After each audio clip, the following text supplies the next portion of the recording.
नमस्कार विद्यार्थियों, BSc part third. हमने पिछली कक्षा में देखा था कि जो पादप की जो आकारिकीय और जो शारीरिकीय संरचना होती है उसके बारे में अध्ययन किया था। संपूर्ण पादप को हमने दो भागों में बांटा था, एक तो जड़ तंत्र और दूसरा परोह तंत्र। जड़ तंत्र में हमने देखा था कि पादप की दो प्रकार की जड़ें होती है, टेप रूट और रेशेदार रूट।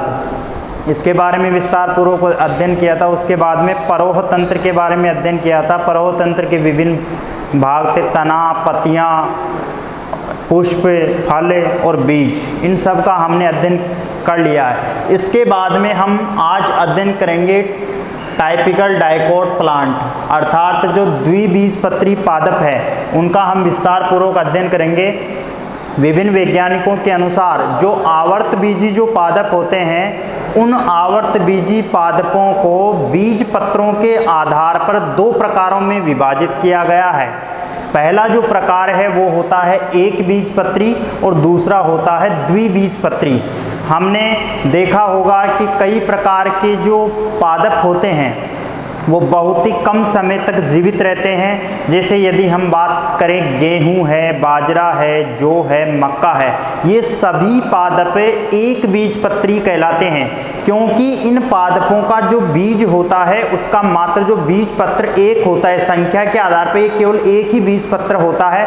कहने का मतलब यह है कि जैसे ये गेहूं का बीज है, इस गेहूं के बीज को हम बराबर दो भागों में विभाजित नहीं कर सकते हैं। इसी कारण से इसको केवल एक ही भाग, इसका जो अपने को संपूर्ण एक भाग ही नजर आता है, इसलिए इसको एक बीजपत्री नाम दे दिया।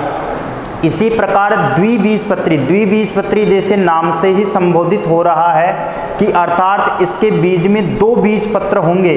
जैसे आपने यदि हम देखें तो चने की आपने संरचना देखी होगी। चने की जो संरचना होती है वो ऐसे होती है। तो चने को यदि अपन देखें तो बराबर दो भागों में इसका जो दाना होता है अर्थात बीज होता है वो बराबर दो भागों में विभाजित हो जाता है।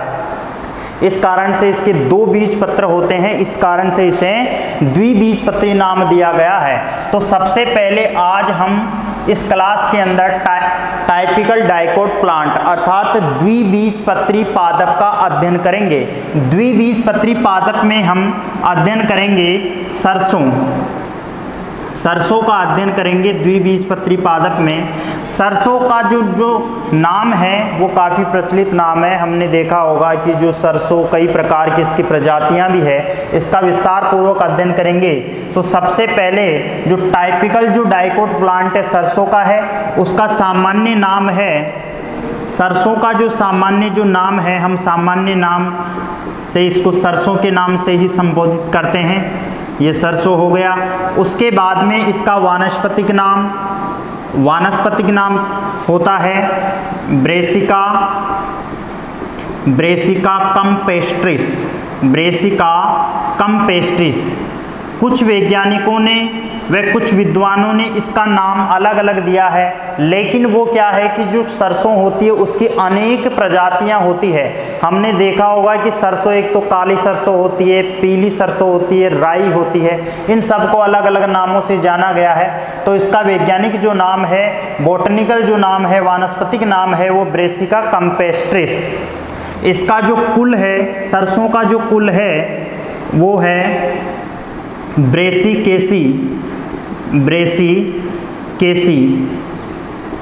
ब्रेसिकेसी कुल का ये पौधा है। अब सबसे पहले हम इसके सामान्य नाम सरसों हो गया, वानस्पतिक नाम ब्रेसिका कम्पेस्ट्रिस हो गया, कुल हो गया ब्रेसिकेसी। इसके बाद में इसका अपन अध्ययन करेंगे मूल। हमने पढ़ा था मूल यानी कि जड़ कैसी होती है। इसमें जो जड़ होती है वो होती है मूसला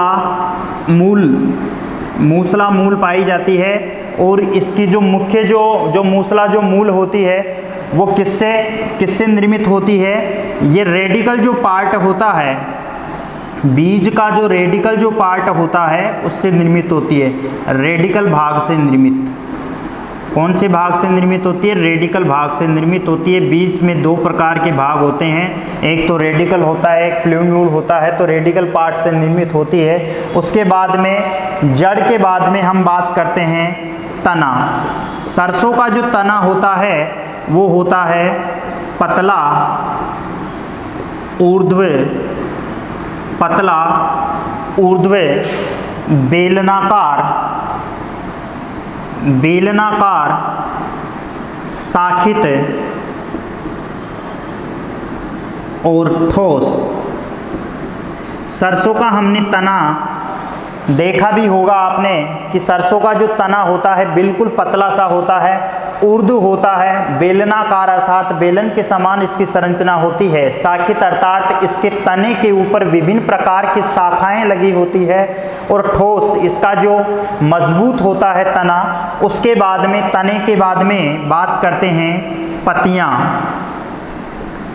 पत्तियां, सरसों के पादप में जो पत्तियां होती है वो होती है, पत्तियां जो होती है वो पतली होती है और वीणा के समान होती है, वीणा के समान अर्थात जो सरस्वती मैया जो वीणा अपने हाथों में धारित करती है उस वीणा के समान इसकी संरचना होती है, और इसको सूच्याकार भी बोलते हैं। वीणाकार के इसकी समान होती है इसकी संरचना, किनारों से कुछ कटी हुई होती है, किनारों से कटी हुई, किनारों से कटी हुई, ये इसकी पत्तियों की संरचना हो गई। उसके बाद में हम बात करेंगे पुष्प। पुष्प, पुष्प कर्म की पहले बात कर लेते हैं। तो पुष्प जो कर्म होता है वो होता है असीमाक्षी, असीमाक्षी, असीमाक्षी, असीमाक्ष अर्थात कहने का मतलब ये है कि इसका जो सरसों का जो पुष्प क्रम होता है वो अग्राभिसारी तल में व्यवस्थित होता है, अग्राभिसारी तल, अग्राभिसारी तल में ये व्यवस्थित होता है। उसके बाद में हम अध्ययन करेंगे पुष्प। इसके पुष्प की जो संरचना की बात करें तो पुष्प होता है एक पूर्ण द्विलिंगी, पूर्ण होता है। पूर्ण का मतलब होता है कि इसमें पुष्प के जितने भी भाग होते हैं, बाह्य दल है, दलपुंज है, पुमंग है, जायांग है, सभी पाए जाते हैं। पूर्ण है, द्विलिंगी है, और उसके बाद में हम अध्ययन करेंगे पुष्प के अनेक जो भाग होते हैं उसके बारे में। तो सबसे पहले होता है बाह्य दल। सरसों में जो बाह्य दल होता है वो बाह्य दल संख्या में होते हैं 4, लेकिन 2+2 के क्रम में व्यवस्थित होते हैं, और जो ये होते हैं वो कोर स्पर्शी होते हैं। कहने का मतलब है कि इसके जो किनारे होते हैं वो बिल्कुल स्पर्श किए हुए होते हैं, कोर स्पर्शी। उसके बाद में बात करेंगे दलपुंज। सरसों के पुष्प में दलपुंज संख्या में 4 होते हैं, और इनकी जो आकृति होती है वो क्रॉस के समान होती है, क्रॉस रूपी, क्रॉस रूपी संख्या में 4 होते हैं और क्रॉस रूपी होते हैं। स्वास्तिक आकार, कहने का मतलब स्वास्तिक आकार अर्थात क्रॉस रूपी होते हैं। उसके पश्चात पुमंग। पुमंग में हम जानते हैं कि पुष्प का एक महत्वपूर्ण जो भाग होता है जो नर को निरूपित करता है, उस पुमंग के अंदर हम केवल पुंकेसरों की गणना करते हैं। तो इसमें पुंकेसर 2+4, कहने का मतलब इसमें इस 2+4 का मतलब है चतुर्दीर्घी, अर्थात 4 तो इसमें बड़े होंगे और 2 होंगे छोटे। छोटी संख्या को हमेशा आगे लिखा जाता है और बड़ी संख्या को पीछे। तो इसको हम सांकेतिक रूप से इसको बोल सकते हैं चतुर्दीर्घी, चतुर्दीर्घी। ये हो गया पुमंग। उसके पश्चात हम देखेंगे जायांग। जायांग की यदि बात करें तो इसमें अंडाशय की गणना होती है। अंडाशय इसमें द्विअंडपी होता है, द्विअंडपी अर्थात अंडकों की जो संख्या होगी वो 2 होगी। अब हमें पता है कि यदि एक अंडक होता हो तो वो स्वतंत्र होता है, लेकिन द्विअंडपी है तो वो क्या होगा, संयुक्त होगा, यानी कि जुड़े हुए होंगे।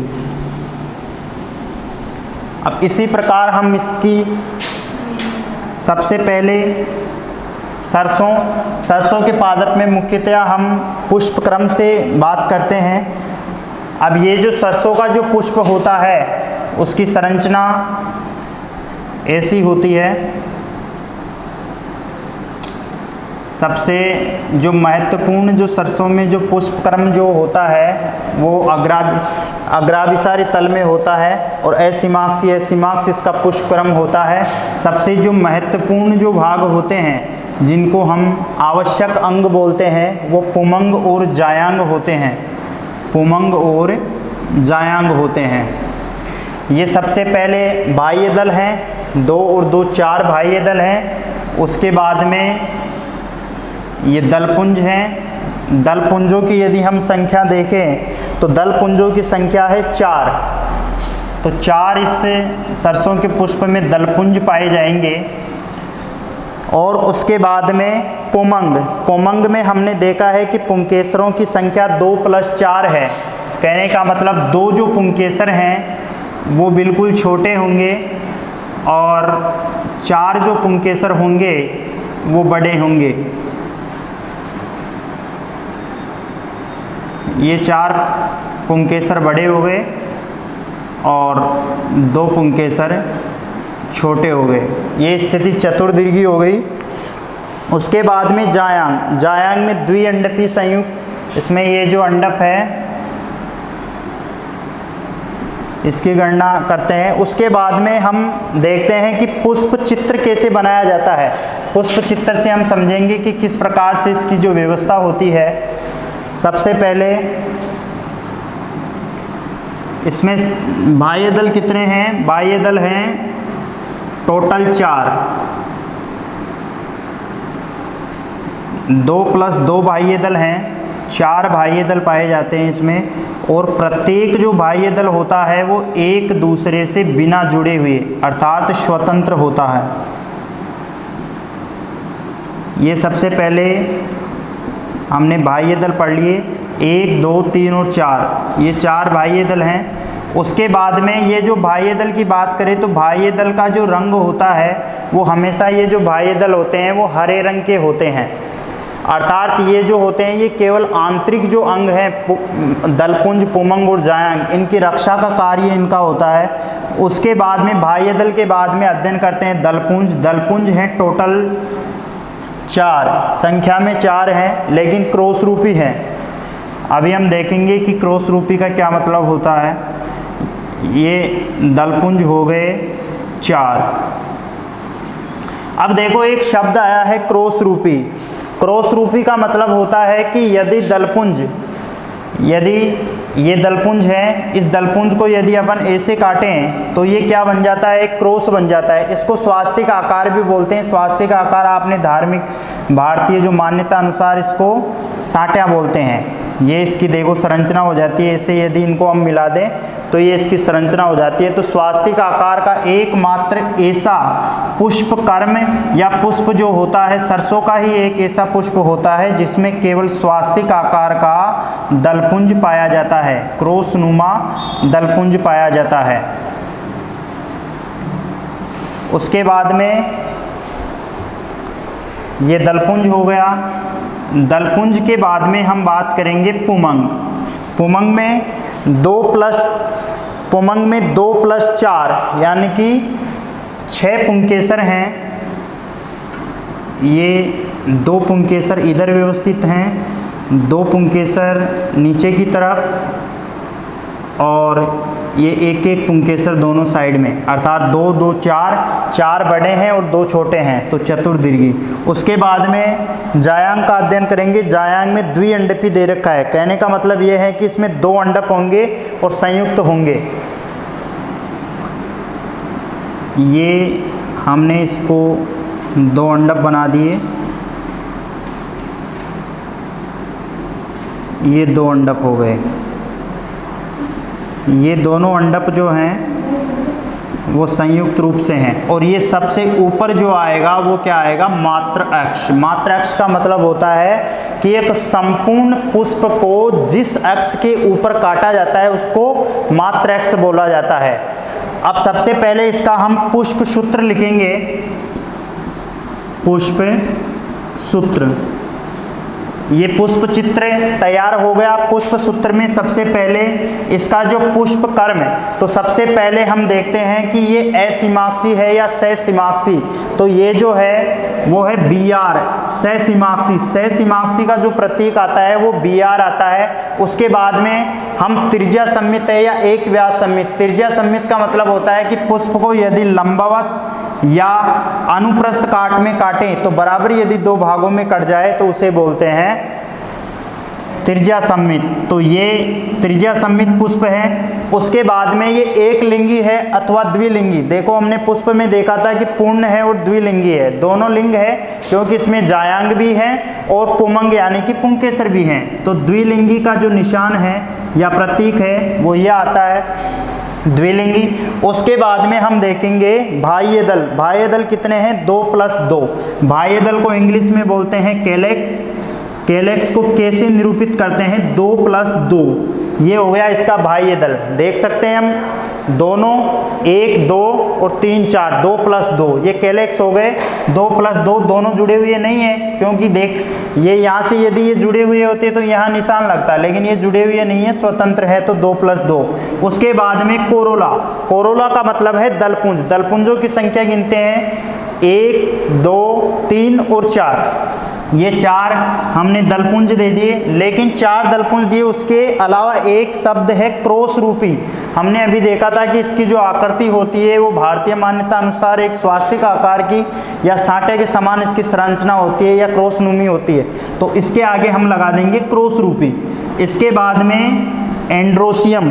एंड्रोसियम की बात करें तो पुमंग। पुमंग में संख्या कितनी है? 2 + 4, अर्थात जो पुंकेसर की संख्या है वो 2 + 4 है। हम गिन सकते हैं 1 2, ये 2 छोटे हैं और 2 और 2 4 क्या हैं? बड़े हैं। तो ये क्या हो गया? चतुर्दीर्घी। तो पुंकेसर कितने हैं? 2 + 4 6 हैं। इसके बाद में जायांग। जायांग में देखिए, जायांग में द्विअंडपी है। एक अंडप हमको स्पष्ट रूप से ये इधर दिखाई दे रहा है और दूसरा अंडप इसके इधर दिखाई दे रहा है। तो दोनों अंडप हो गए, संयुक्त हैं। तो ये लिख दिए हमने, 2 संयुक्त के लिए हम ब्रैकेट लगा दिए। और एक शब्द आता है अधोवर्ती या ऊर्ध्ववर्ती। ये क्या है? ये है ऊर्ध्ववर्ती। ऊर्ध्ववर्ती का मतलब होता है कि यदि अंडाशय तो हो ऊपर और बाकी अन्य भाग जो हो वो नीचे से निकले तो ऐसी स्थिति को बोलते हैं ऊर्ध्ववर्ती। अब देखिए आप यहाँ पर ऊर्ध्ववर्ती और अधोवर्ती का ये है अंडाशय। ये अंडाशय क्या है? अंडाशय नीचे है, ये अंडाशय ऊपर है, और यहाँ से जो संपूर्ण जितने भी जो भाग हैं वो सारे ऊपर निकल रहे हैं। तो कहने का मतलब ये क्या हो गया? ऊर्ध्ववर्ती हो गया। यदि इसके विपरीत होता तो ये होता अधोवर्ती। तो इस प्रकार हम द्विबीजपत्री जो पादप है सरसों का आज हमने अध्ययन किया है। सरसों का ये जो लास्ट जो पॉइंट है पुष्प सूत्र, ये कंप्लीट हो गया। BR का मतलब होता है सहसीमाक्षी, प्लस का मतलब होता है त्रिज्या सममित, ये हो गया द्विलिंगी, ये हो गया बाह्य दल कैलेक्स 2 + 2, 2 + 2। उसके बाद में कोरोला। कोरोला क्या है? क्रॉसनुमा और दलपुंज, ये 4 हैं टोटल, 1 2 3 4 हैं। इसके बाद में एंड्रोसियम यानी कि पुंकेसर कितने? 2 + 4 6 हैं, चतुर्दीर्घी हैं, 2 छोटे हैं 4 बड़े हैं। और गायनोसियम यानी कि जायांग। जायांग में 2 अंडप हैं और 2 अंडप के बाद में जो ऊर्ध्ववर्ती है, और उसके बाद में लास्ट में आ जाएगा बीज। बीज क्या होगा? बीज हो जाएगा सिलिकुआ। बीज को बोलते हैं हम सिलिकुआ। ये सिलिकुआ बीज हो गया। और जो बीज होगा वो क्या होगा? भ्रूणपोषी होगा, अभ्रूणपोषी, अभ्रूणपोषी होगा। क्योंकि जितने भी द्विबीजपत्री पादप होते हैं उनमें सभी जो बीज होते हैं वो अभ्रूणपोषी माने जाते हैं, और इसका जो बीज होगा वो सिलिकुआ होगा। इस प्रकार आज की क्लास में हमने द्विबीजपत्री पादप में सरसों का अध्ययन किया है। धन्यवाद।